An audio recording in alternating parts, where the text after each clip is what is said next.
ದೇವರು ಪ್ರೀತಿಸುವ ಪ್ರೀತಿಯ ಬಿಗ್ ಜೆ ಟಿ ವಿ ಪ್ರಿಯ ವೀಕ್ಷಕರಿಗೆ ನಮ್ಮ ಕರ್ತನಾದ ಯೇಸು ಕ್ರಿಸ್ತನ ಹೆಸರಿನಲ್ಲಿ ನಿಮ್ಮನ್ನು ವಂದಿಸಿ ಸ್ವಾಗತ ಬಯಸ್ತಿದ್ದೇವೆ. ಬನ್ನಿರಿ, ದೇವರ ವಾಕ್ಯವನ್ನು ಇಂದು ನಾವು ಅಧ್ಯಯನ ಮಾಡಿಕೊಡೋಣ.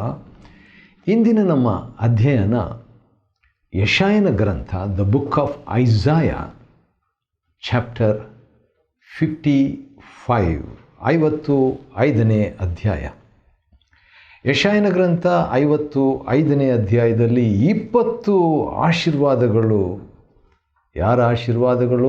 ಮೆಸ್ಸಿಯನ ಆಶೀರ್ವಾದಗಳು. ಯೇಸು ಕ್ರಿಸ್ತನ 20 ಆಶೀರ್ವಾದಗಳು ಇದರಲ್ಲಿ ನಾವು ನೋಡಿಕೊಳ್ತೇವೆ.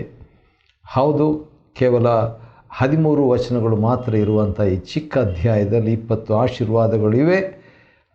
ಮತ್ತು ಅದಕ್ಕೋಸ್ಕರವಾಗಿ ಪರಿಚಯದೋಪಾದಿಯಲ್ಲಿ ಆಹ್ವಾನವನ್ನು ಪ್ರಾರಂಭದಲ್ಲಿ ಪ್ರವಾದಿ ಕೊಡ್ತಾನೆ. ಬಾಯಾರಿದ ಸಕಲ ಜನರೇ ಬನ್ನಿರಿ, ಎಲ್ಲರಿಗೂ ಒಂದು ಸ್ವಾಗತ. ಆದರೆ ಹಣವಿಲ್ಲದೆ, ಹಣಕ್ಕೆ ನಮ್ಮ ಹತ್ರ ಬರಲಿಕ್ಕೆ ಹಣ ಇಲ್ಲ ಅಂತ ಹೇಳಿದ್ರೆ ಹಣವಿಲ್ಲದವನು ಸಹ ಬರಲಿ, ಮತ್ತು ಕ್ರಯವಿಲ್ಲದೆ ತೆಗೆದುಕೊಳ್ಳ್ರಿ.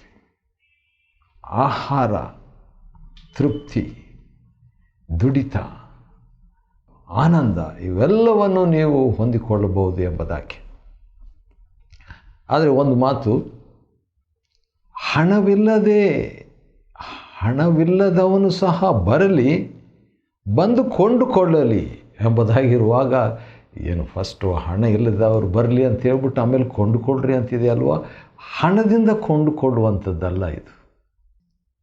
ಮೆಸ್ಸಿಯನ 20 ಆಶೀರ್ವಾದಗಳು ಹಣದಿಂದ ಕೊಂಡುಕೊಳ್ಳುವಂಥದ್ದಲ್ಲ, ವಿಶ್ವಾಸ ಎಂಬ ಕ್ರಯದಿಂದ ಕೊಂಡುಕೊಳ್ಳುವಂಥದ್ದು, ದೀನತ್ವ ಎಂಬ ಕ್ರಯದಿಂದ ಕೊಂಡುಕೊಳ್ಳುವಂಥದ್ದು, ಸಿದ್ಧ ಮನಸ್ಸು ಎಂಬ ಶುದ್ಧ ಮನಸ್ಸಿನಿಂದ ಅಥವಾ ಸಿದ್ಧ ಮನಸ್ಸಿನಿಂದ, ಅನಂತರ ಶುದ್ಧತ್ವ ಆಮೇಲೆ ಬರ್ತದೆ.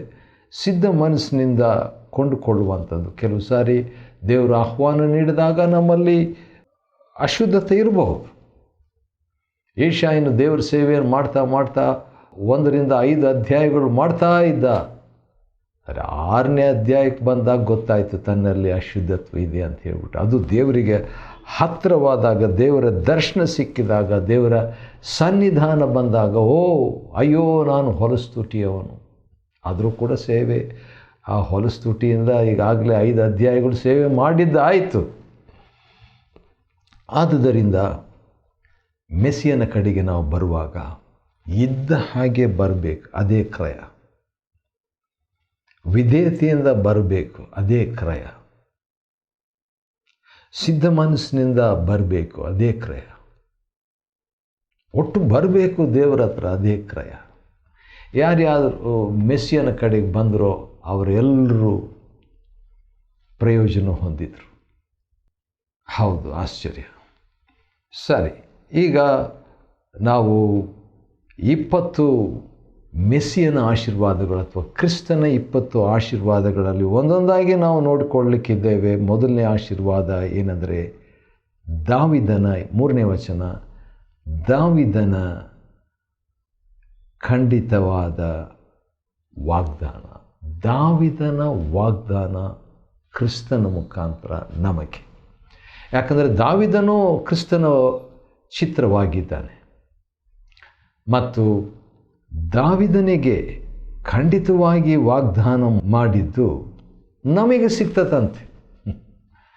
ದಾವೀದನಿಗೆ ಮಾಡಿದರೆ ದಾವೀದನಿಗೆ ಸೇರಬೇಕು.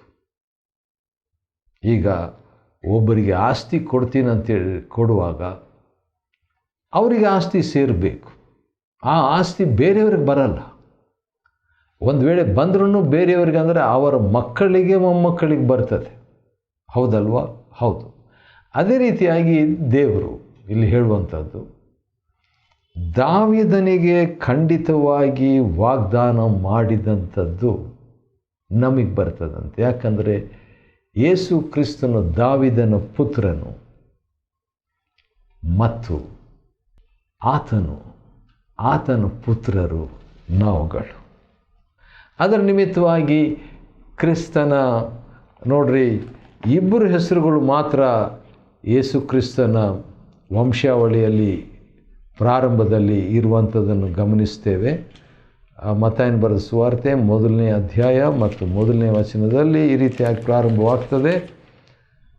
ಯೇಸು ಕ್ರಿಸ್ತನ ವಂಶಾವಳಿಯು ಅದೇನೆಂದರೆ ಆತನು ದಾವಿದನ ವಂಶದವನು. ದಾವಿದನು ಅಬ್ರಹಾಮನ ವಂಶದವನು. ಇದು ಆತ್ಮಿಕ ವಂಶವನ್ನು ಸೂಚಿಸ್ತದೆ. ಯಾಕಂದರೆ ದಾವಿದನು ಅಬ್ರಹಾಮನ ವಂಶ ಅಂತ ಹೇಳುವಾಗ, ಹೌದು, ಅಬ್ರಹಾಮನು ನಂತರ ಇಸಾಕನು, ಇಸಾಕ ನಂತರ ಯಾಕೋಬನ, ನಂತರ ಎಷ್ಟೋ ತಲೆಮಾರುಗಳಾದಮೇಲೆ ದಾವಿದ. ಆದರೆ ಈ ಇಬ್ಬರು ವ್ಯಕ್ತಿಗಳ ಬಗ್ಗೆ ಯೇಸು ಕ್ರಿಸ್ತನಿಗೆ ಕನೆಕ್ಟ್ ಮಾಡಿರುವಾಗ ದಾವಿದನು ಅವನಲ್ಲಿದ್ದ ಶ್ರೇಷ್ಠತೆ ಅಥವಾ ಅವನ ವೈಶಿಷ್ಟ್ಯತೆ ಅರಸನು, ಮತ್ತು ಅಬ್ರಹಾಮನು ಆತನ ವೈಶಿಷ್ಟ್ಯತೆ ವಿಶ್ವಾಸ.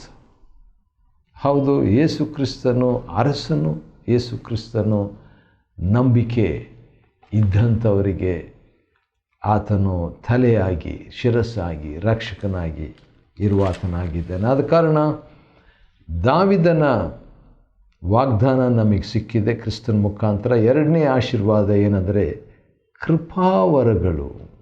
ಕೃಪಾವರಗಳು 3ನೇ ವಚನ, ಅದು ನಮ್ಮದೇ, ನಿಮಗೆ ಕೊಡುತ್ತೇನೆ ಎಂಬುದಾಗಿ ದೇವರು ಹೇಳ್ತಾರೆ ಕ್ರಿಸ್ತನ ಮುಖಾಂತರವಾಗಿ. 3ನೇದಾಗಿ ಶಾಶ್ವತವಾದ ಒಡಂಬಡಿಕೆ.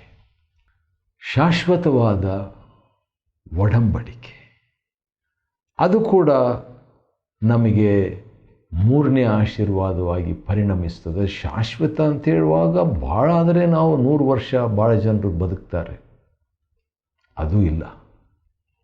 ಭಾಳ ಅಂದರೆ 100 ವರ್ಷ. ಕೆಲವು ಕಡೆಗಳಲ್ಲಿ, ಎಲ್ಲೋ ಜಪಾನ್ನಲ್ಲಿ ಒಂದು ಹಳ್ಳಿಯಲ್ಲಿ ಹೆಚ್ಚು ಜನರು 100 ವರ್ಷ ಬದುಕಿದ್ದಾರೆ ಎಂಬುದಾಗಿ. ಆದರೂ ಕೂಡ ಶಾಶ್ವತವಾಗಿ ಯಾರು ಬದುಕ್ತಾರೆ? ದೇವರು ಮಾತ್ರ. ಆ ದೇವರನ್ನು ನಂಬಿ ದೇವರ ಮಕ್ಕಳಾಗುವಾಗ ನಾವು ಕೂಡ ಶಾಶ್ವತವಾಗಿ ನಮ್ಮ ತಂದೆ ಜೊತೆಯಲ್ಲಿ ಬದುಕ್ತೇವೆ.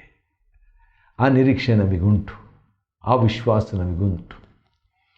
ಇಲ್ಲಿ ಶಾಶ್ವತವಾದ ಒಡಂಬಡಿಕೆ ಅಂಥೇಳಿ ನೋಡುವಾಗ ಅದು ಕ್ರಿಸ್ತನ ಮುಖಾಂತರವಾಗಿ, ಕ್ರಿಸ್ತನು ಶಾಶ್ವತವಾಗಿರುವಾತನು, ಆತನ ಮುಖಾಂತರವಾಗಿ ನಮಗೆ ಲಭ್ಯ ಈ ಕ್ರಿಸ್ತನ ಆಶೀರ್ವಾದ. 4ನೇದಾಗಿ, ಈಗ ನಾನು ಸಾಕ್ಷಿಯಾಗಿ ಮಾಡ್ತೇನೆಂಬುದಾಗಿ ದೇವರು ಹೇಳಿದ್ದಾರೆ. ಹಾಗಾದರೆ ಕ್ರಿಸ್ತನು ಸಾಕ್ಷಿ, ಕ್ರಿಸ್ತನ ಮುಖಾಂತರ ನಾವು ಕೂಡ ಸಾಕ್ಷಿ. ಸಾಕ್ಷಿಗಳಾಗಿರುವುದೇ ಒಂದು ಆಶೀರ್ವಾದ.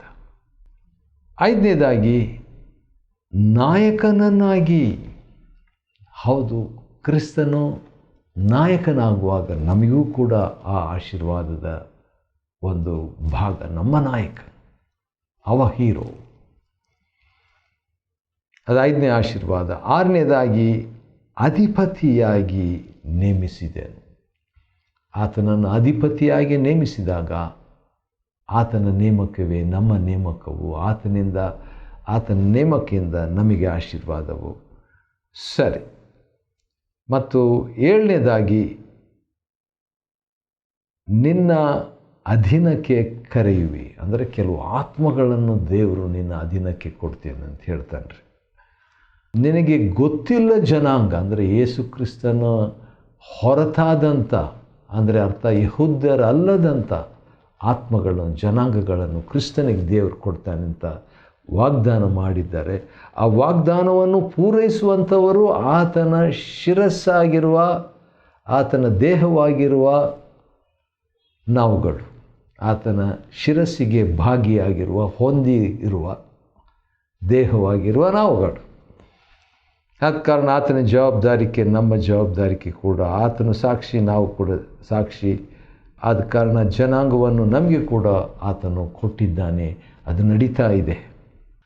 8ನೇದಾಗಿ 8ನೇ ಆಶೀರ್ವಾದ, ಕ್ರಿಸ್ತನ ಮುಖಾಂತರವಾಗಿ 20 ಆಶೀರ್ವಾದಗಳು ಈ ಯೆಶಾಯ 55ನೇ ಅಧ್ಯಾಯದಲ್ಲಿದೆ. ಆದ ಕಾರಣ ಈಗ 8ನೇ ಆಶೀರ್ವಾದ ನಾವು ನೋಡುವುದಾದರೆ, ನಿನ್ನ ದೇವರಾದರೆ ಯೆಹೋವ ನಿನಗೆ ವೈಭವ ಕೊಟ್ಟಿರುವುದನ್ನು ನೋಡಿ ನಿನ್ನನ್ನು ತಿಳಿಯದ ಜನಾಂಗವು ನಿನ್ನ ಆಶ್ರಯಕ್ಕೆ ಓಡಿ ಬರುವುದು. ತಿಳಿಯದ ಜನಾಂಗ ಕ್ರಿಸ್ತನ ಆಶ್ರಯಕ್ಕೆ ಓಡಿ ಬರುತ್ತಿದೆ. ನಮ್ಮ ಮುಖಾಂತರ ಆತ್ಮಗಳನ್ನು ನಾವು ಗೆಲ್ಲುತ್ತಾ ಇರುವಂಥ ವೇಳೆಯಲ್ಲಿ. ಸರಿ, 9ನೇದಾಗಿ, ಯೆಹೋವನು ಸಿಕ್ಕುವ ಕಾಲದಲ್ಲಿ ಆತನನ್ನು ಆಶ್ರಯಿಸಿರಿ. ಆಶ್ರಯಕ್ಕೆ ಓಡಿ ಬರಬೇಕು. ಹೇಗೆ ಓಡಿ ಬರಬೇಕು? ಆತನು ಸಿಕ್ಕುವ ಕಾಲದಲ್ಲಿ.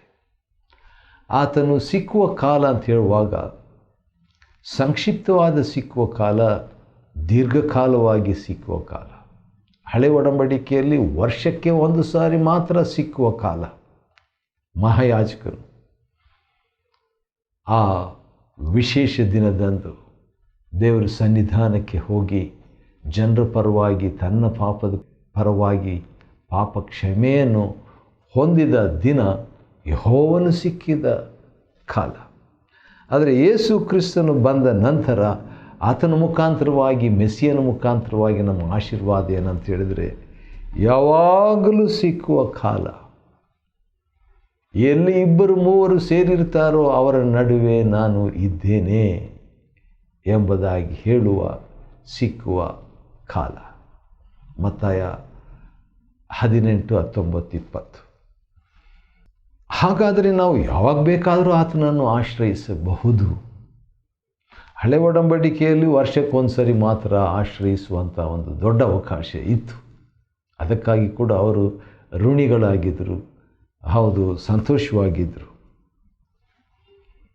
10ನೇ ಆಶೀರ್ವಾದ ಮೆಸ್ಸಿಯನ ಮುಖಾಂತರವಾಗಿ ನಮಗೆ ಲಭ್ಯವಿರುವುದು ಯೆಶಾಯನ ಗ್ರಂಥ 55, 11ನೇ ವಚನದಲ್ಲಿ, 7ನೇ ವಚನದಲ್ಲಿ, 55, 7 ಅದರಲ್ಲಿ ನೋಡುವಾಗ ಆ ದೇವರು ಹೇಳುವಂಥ ಮಾತು. 6ನೇ ವಚನ ನೋಡೋಣ, ಅನಂತರ ನಾವು 7ಕ್ಕೆ ಹೋಗೋಣ. 6ನೇ ವಚನದ 2ನೇ ಭಾಗ, ಆತನು ಸಮೀಪದಲ್ಲಿರುವಾಗಲೇ ಆತನಿಗೆ ಬಿನ್ನಹ ಮಾಡಿರಿ. ಹಳೆ ಒಡಂಬಡಿಕೆಯಲ್ಲಿ ದೇವರು ಸಮೀಪವಾಗಿರುವಂಥದ್ದು ಭಾಳ ಅಪರೂಪ. ಅದೇ ರೀತಿಯಾಗಿ ಇವತ್ತು ಈ ದಿವಸಗಳಲ್ಲಿನೂ ಆಗಿಬಿಟ್ರೆ ನಾವು ಹಳೆ ಒಡಂಬಡಿಕೆಯನ್ನು ಹೊಸ ಒಡಂಬಡಿಕೆ ಕಾಲಮಾನದಲ್ಲಿ ತಂದು ಬಿಟ್ಟ ಹಾಗೆ. ಇಲ್ಲ, ಯುಗದ ಸಮಾಪ್ತಿ ಕಡೆಯವರೆಗೆ ನಾನು ಎಲ್ಲ ದಿವಸ ನಿಮ್ಮ ಸಂಗಡ ಇರುವೇನಂತ ಮತ್ತಾಯ 28, 20ರಲ್ಲಿ ಕರ್ತನಾದ ಯೇಸು ಕ್ರಿಸ್ತನು ಹೇಳಿರುವ ಪಕ್ಷದಲ್ಲಿ ಆತನು ಸಮೀಪದಲ್ಲಿರುವಾಗ ಆತನಿಗೆ ಬಿನ್ನಹ ಮಾಡಿರಿ. ದೇವರು ಅವರ ನಡುವೆ ಇದ್ದನು. ಗಾಡ್ ವಾಸ್ ಅಮಾಂಗ್ ದಮ್. ದೇವರು ಅವರ ಸಂಗಡ ಇದ್ದನು. God was with them. ದೇವರು ಅವರೊಳಗೆ ಇರುವಾತನಾಗಿದ್ದಾನೆ. ಗಾಡ್ ಈಸ್ ಇನ್ ದಮ್. ಸಮೀಪ ಆಗಿಬಿಡ್ತಲ್ಲ. ಹಾಗಾದರೆ ನಾವು ಬಿನ್ನಹ ಮಾಡೋಣ. ಯಾವಾಗ ಬೇಕಾದರೂ ಬಿನ್ನಹ ಮಾಡ್ಬೋದು. ದೇವರು ನನಗೆ ಸಮೀಪವಾಗಿ ಇದ್ದ ಹಾಗೆ ಅನಿಸದಿದ್ದರೂ, even if you don't feel that God is close to me, you can still talk to him. ಸರಿ, ಮುಂದುವರಿಸೋಣ. ನಾವು ನೋಡ್ತಾ ಇರುವಂಥ ವಿಷಯ ಏನಂತ ಹೇಳಿದ್ರೆ, ಯೆಶಾಯ 55, the book of Isaiah chapter 55, ಅದರಲ್ಲಿ 20 ಬ್ಲೆಸ್ಸಿಂಗ್ಸ್ ಆಫ್ ಮೆಸಾಯ. ಕ್ರಿಸ್ತನ 55ನೇ ಅಧ್ಯಾಯದಲ್ಲಿ ಕ್ರಿಸ್ತನ 20 ಆಶೀರ್ವಾದಗಳನ್ನು ನಾವು ನೋಡಿಕೊಳ್ತಾ ಇದ್ದೀವಿ. ಅದರಲ್ಲಿ ನಾವು ನೋಡುವಾಗ 11ನೇ ಆಶೀರ್ವಾದ ಏನಂದರೆ 7ನೇ ವಚನದಲ್ಲಿದೆ, ಯೆಹೋವನ ಕಡೆಗೆ ತಿರುಗಿಕೊಂಡು ಬರಲಿ ಅಂತ. ದೇವರ ಕಡೆಗೆ ತಿರುಗಿಕೊಳ್ಳುವ ಒಂದು ಅವಕಾಶ. ಯಾರು ದೇವರ ಕಡೆಗೆ ತಿರುಗಿಕೊಳ್ಬೇಕು ಎಂಬುದಾಗಿ ನೋಡುವಾಗ ಒಂದು ಆಶ್ಚರ್ಯ ರೀ. ಏನು ಆಶ್ಚರ್ಯ? 7ನೇ ವಚನ, ದುಷ್ಟನು ಯಾರು? ಕೆಡುಕನು. ದುಷ್ಟನು ಕೆಡುಕನು ಯೆಹೋವನ ಕಡೆಗೆ ತಿರುಗಿಕೊಂಡು ಬರಲಿ ಆತನು. ವಾವ್! ಆತನು ದೇವರು. ಅವನನ್ನು ಯಾರನ್ನು ದುಷ್ಟನನ್ನು ಕರುಣಿಸುವನು, ಅವನನ್ನು ಯಾರನ್ನು ಕೆಡುಕನನ್ನು ಕರುಣಿಸುವನು. ವಾವ್! ಯೆಶಾಯ 55:7 ವಚನ ಭಾಳ ದೊಡ್ಡ ವಚನ ರೀ, ನನಗೆ ಭಾಳ ಉತ್ತೇಜನದ ವಚನ. ಹಾಗಾದರೆ ದೇವರ ದೃಷ್ಟಿಯಲ್ಲಿ ಯಾರನ್ನೂ ದೇವರು ದೂರ ಮಾಡ್ತಾ ಇಲ್ಲ, ದೇವರು ಯಾರನ್ನು ಹೊರಗಾಗ್ತಾ ಇಲ್ಲ. ದೇವರು ಎಲ್ಲರನ್ನೂ ಸ್ವೀಕಾರ ಮಾಡುವ ಆತನಾಗಿದ್ದಾನೆ. ಒಳ್ಳೆಯ ದೇವರು, ಆತನ ನಾಮಕ್ಕೆ ಸ್ತೋತ್ರವಾಗಲಿ. ಬರೀ ಕರುಣಿಸುವಂಥದ್ದು ಅಷ್ಟೇ ಅಲ್ಲ, ಅಲ್ಲಿ ದೇವರು ಹೇಳುವಂಥ ಮಾತು ನಮ್ಮ ದೇವರನ್ನು ಆಶ್ರಯಿಸಲಿ ಎಂಬುದಾಗಿ. ಆ ರೀತಿಯಾಗಿ ಮಾಡುವಾಗ ಏನಾಗ್ತದೆ, 13ನೇ ಒಂದು ಆಶೀರ್ವಾದ ಮೆಸ್ಸಿಯನ ಮುಖಾಂತರ, ಆತನು ಮಹಾ ಕೃಪೆಯಿಂದ ಕ್ಷಮಿಸುವನು. ಅಲ್ಲಿ ಏನು ಬಲಿ ಕೊಡೋದ್ರ ಬಗ್ಗೆ, ಯಜ್ಞ ಕೊಡುವುದ್ರ ಬಗ್ಗೆ, ಕಾಣಿಕೆ ಕೊಡೋದ್ರ ಬಗ್ಗೆ ಇಲ್ಲ. ಆದರೆ ಮೆಸ್ಸಿಯನ ಮುಖಾಂತರವಾಗಿ ಬಲಿ ಕೊಡಬೇಕಾಗಿಲ್ಲ. ಹಳೆ ಒಡಂಬಡಿಕೆ ಪ್ರಕಾರವಾಗಿ ಅವರು ಮಾಡಿದ್ದನ್ನು ಮಾಡಬೇಕಾಗಿಲ್ಲ. ಯಾಕಂದರೆ ಉಚಿತವಾಗಿ ಆತ ನಮಗೆ ಒದಗಿಸುವ ಆತನಾಗಿದ್ದಾನೆ. ಮಹಾಕೃಪೆಯಿಂದ ಕ್ಷಮಿಸುವನು. ಆಶ್ಚರ್ಯ! ದುಷ್ಟನನ್ನು ಮಹಾಕೃಪೆಯಿಂದ ಕರುಣಿಸಿ ಕ್ಷಮಿಸುವನು, ಕೆಡುಕನನ್ನು ಮಹಾ ಕೃಪೆಯಿಂದ ಹೌದು ಕರುಣಿಸಿ ಕ್ಷಮಿಸುವ ಆತನಾಗಿದ್ದಾನೆ. ಆ ರೀತಿಯಾಗಿ ಹೇಳಿದಾಗ ನಮಗೆ ಏನು ಅನ್ನಿಸ್ತದೆ, ಇದೇನು ಹಳೆ ಒಡಂಬಡಿಕೆಯ ವಿಚಾರದ ಬಗ್ಗೆ ಇಲ್ಲ ಅಲ್ವಾ? ಹಳೆ ಒಡಂಬಡಿಕೆಯಲ್ಲೇ ಬೇರೆ ಇತ್ತು, ಬೇರೆ ಕ್ಷಮಾಪಣೆಗೆ ಬೇರೆ ರೀತಿ ಇತ್ತು, ನಿಯಮ ಇತ್ತು, ಕಾನೂನು ಇತ್ತು, ಅವೆಲ್ಲ ಇತ್ತು. ಆದರೆ ಇದು ನೋಡಿದರೆ ಹೊಸದಾಗಿದೆಯಲ್ಲ, ಈ ಆಲೋಚನೆ ಬೇರೆ ಇದ್ದಾಗಿದೆಯಲ್ಲ ಅಂತ ಹೇಳುವಾಗ ಅದನ್ನು ದೇವರಿಗೆ ಗೊತ್ತು. 8ನೇ ವಚನದಲ್ಲಿ ಅದಕ್ಕೆ ಹೇಳ್ತಾರೆ, ನನ್ನ ಆಲೋಚನೆಗಳು ನಿಮ್ಮ ಆಲೋಚನೆಗಳಲ್ಲ. ಹೌದು, ನಿಮ್ಮ ಮಾರ್ಗಗಳಿಗಿಂತ ನನ್ನ ಮಾರ್ಗಗಳು, ನಿಮ್ಮ ಆಲೋಚನೆಗಳಿಗಿಂತ ನನ್ನ ಆಲೋಚನೆಗಳು ಅಷ್ಟು ಉನ್ನತವಾಗಿದೆ, ಭಾಳ ಉನ್ನತವಾಗಿದೆ. ಆದ ಕಾರಣ ದೇವರು ಹೇಳ್ತಾರೆ, ನನ್ನ ಬಾಯಿಂದ ಹೊರಟದ್ದು ಇಷ್ಟಾರ್ಥವನ್ನು ನೆರವೇರಿಸ್ತದೆ. ದೇವ್ರ ಬಾಯಿಂದ ಹೊರಟದ್ದು ನೆರವೇರಿಸ್ತದೆ. ಅದು 15ನೇ ಆಶೀರ್ವಾದ. 16ನೇ ಆಶೀರ್ವಾದ ಆತನು ಉದ್ದೇಶಿಸಿದ್ದು ಕೈಗೂಡುತ್ತದೆ. 11ನೇ ವಚನ. ಹೌದು, 17ನೇದಾಗಿ ನೀವು ಆನಂದ ಭರಿತರಾಗಿರಿ, ಆನಂದ ಭರಿತರಾಗಿ ಹೊರಡುವಿರಿ. ಇದು ಮೆಸ್ಸಿಯನ ಮುಖಾಂತರವಾಗಿ ಲಭ್ಯವಾಗುವಂಥ ಆಶೀರ್ವಾದ, ಆನಂದ. 18ನೇದಾಗಿ ನಾವು ನೋಡುವಾಗ ಇನ್ನು ಒಂದು ಆಶೀರ್ವಾದ ಅದೇನೆಂದರೆ ಜಯ. 19ನೇದಾಗಿ ಮುಳ್ಳಿಗೆ ಬದಲಾಗಿ ಸುಗಂಧ, ತುರಾಯಿ ದತ್ತೂರಿಗೆ ಬದಲಾಗಿ ಸುಗಂಧ ಬೆಳೆಯೋದು. ಹೀಗೆ 20ನೇದು ಆ ವನವು ಯೆಹೋವ ನಾಮ ಸ್ಮರಣೆಗೆ ಶಾಶ್ವತವಾದ ಗುರುತಾಗಿ ಎಂದು ಅಳಿಯದಿರುವುದು. ಯೆಶಾಯನ ಗ್ರಂಥ 55ನೇ ಅಧ್ಯಾಯವನ್ನು ಅಧ್ಯಯನ ಮಾಡಿಕೊಳ್ಳುವಂತೆ ದೇವರು ಕೊಟ್ಟ ಕೃಪೆಗಾಗಿ ಆತನಿಗೆ ಸ್ತೋತ್ರವಾಗಲಿ. ದೇವರು ನಿಮ್ಮನ್ನು ಆಶೀರ್ವದಿಸಲಿ.